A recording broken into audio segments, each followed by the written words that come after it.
switch over for us? Yeah, of course. What's your name again? Stefania. Okay. Ladies and gentlemen, this is Stefania. I'm Ben, Forrest on the camera. So here we have potatoes with deer. And this is a typical plate of Friuli Venezia Giulia, this region. It's called frico and polenta. Frico it's made with potatoes and cheese, and polenta it's made with the typical flour of here. And here we have gnocchi. They are made of bread. Gnocchi meatballs or gnocchi balls. Gnocchi balls. Okay. Just gnocchi. There is no meat No in there. meat, okay. No. Just bread and vegetables and some herbs. Vegetarian meatballs or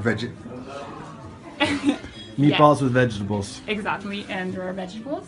And those there are pizzoccheri and Pizzoccheri? Pizzoccheri. Pizzoccheri. Exactly, perfect. And pasta with cheese, and there are some carrots and other vegetables. And here we have pork loin with oranges and apples. And that's all. But Thank you. No, thank you. And we're at the Valbruna Inn. Valbruna Inn, exactly. Beautiful. In Valbruna. Thank you so much. Thank you. Thanks. Great. Genius. Time to dig in. Let's do this, man. When are we going to be back on the Slovenian, Italian, Austrian border?